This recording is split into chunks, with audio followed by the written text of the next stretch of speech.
বসো। বসে মুরগি নাও।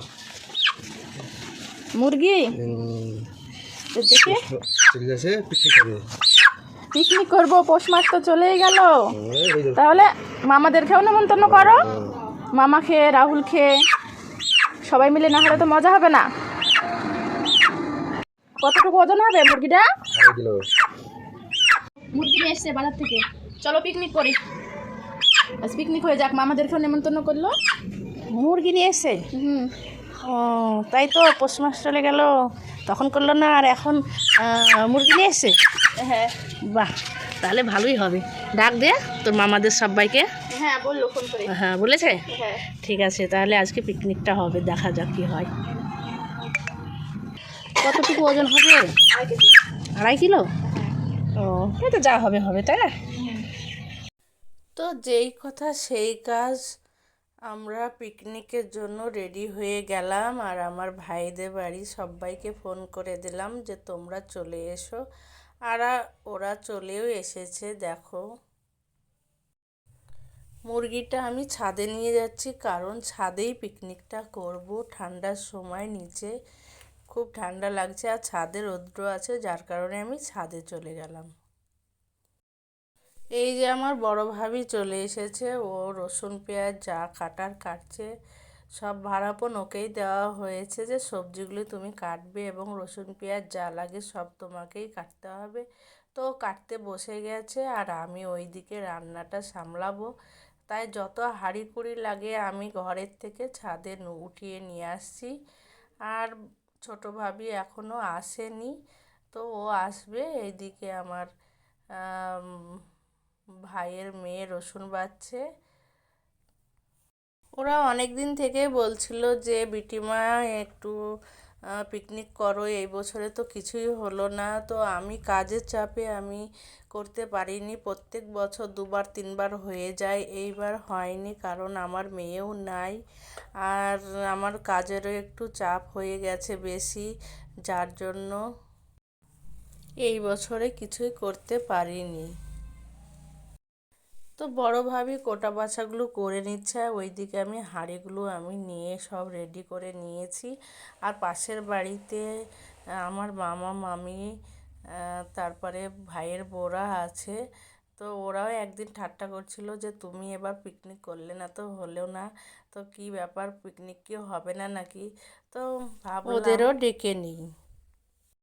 হ্যালো গাইস, আসসালামু আলাইকুম। তোমরা কে কোথায় থেকে আমার ভিডিওটি দেখছো অবশ্য কমেন্টে জানিও। এই যে আমি রান্নার কাজ স্টার্ট করে দিলাম। এইদিকে আমার ভাবি বাঁধাকপিটা কেটে নিচ্ছে। এইগুলো আমার জমিরই বাঁধাকপি। বাঁধাকপি আলু বেগুন দিয়ে একটা ছাঁচড়া মতো হবে, মানে মালিশ মতো হবে। আর আছে মাংস, মুগ ডাল। কারণ হঠাৎ করে এই আইটেমটা শুরু হয়ে গেল, তাই বেশি কিছু আইটেম করব না আজকের মতো। মোটামুটি করব, কারণ 2:10 যখন বাজে তখন মুরগিটা নিয়ে আসা হলো। এই যে মুগ ডালটা আমি ঘিয়ে ভেজে নিব, তারপরে জল দিয়ে দিব।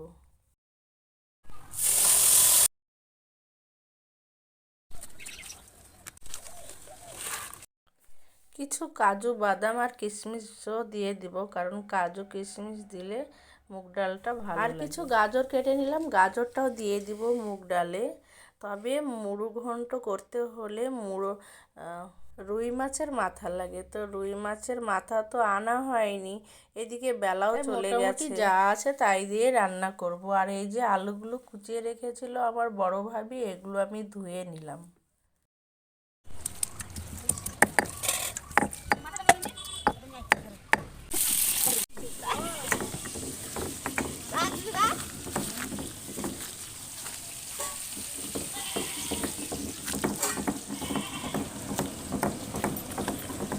এইদিকে রান্না চলছে, তবুও তাজমিরা মানে আমার ছোটো মেয়ের গল্প উঠছে, কারণ ও নেই, ও থাকলে ভারী মজা হতো।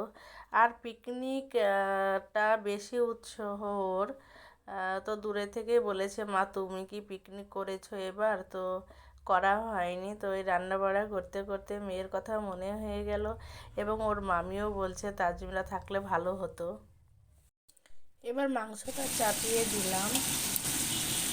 আর আমার মতো কাদের মেয়ে বা ছেলে বাইরে পড়াশোনা করে এবং আমার মতো কাদের কষ্ট হয় কমেন্টে জানিও।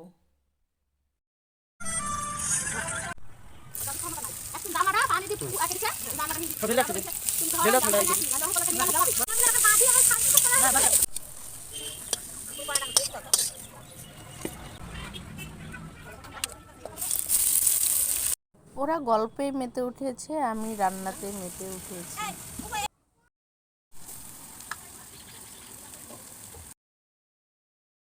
মাংসে আলুটা দিব তাই আলাদা করে ভেজে আমি মশলা করে নিচ্ছি, কারণ মাংসর সঙ্গে আলু দিলে মাংসটা ভেঙে যেত, তাই আমি আলাদা করে নিলাম। এবার ভেজে রাখা মাংসর মধ্যে আলু মশলা করেছিলাম সেটা ঢেলে দিলাম।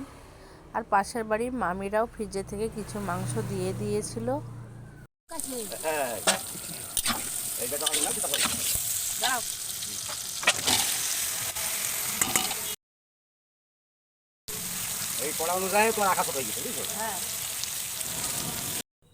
মাংসটা নামিয়ে আমি বাঁধাকপির ঝালটা করে নিব, তাই চাপিয়ে দিলাম বাঁধাকপির ঝাল।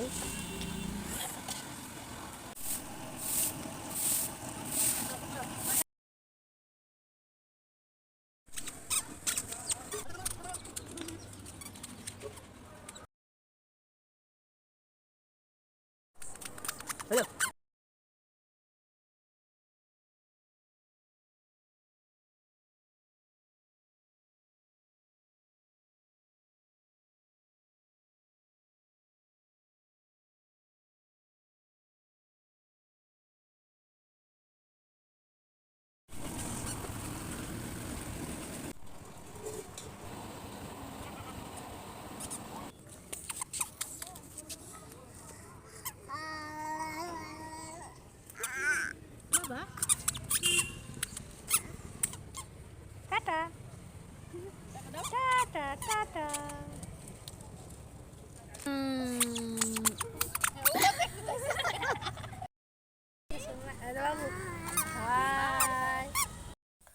সন্ধ্যা হয়ে যাচ্ছিল, যার কারণে আমার ছোট ভাবি উনানে ভাতটা বসিয়ে দিয়েছিল।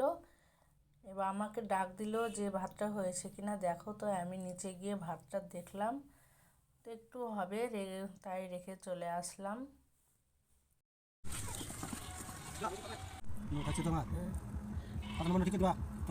তো আমার রান্না বান্নার কাজ শেষ, এবার সবাইকে খেতে দেব।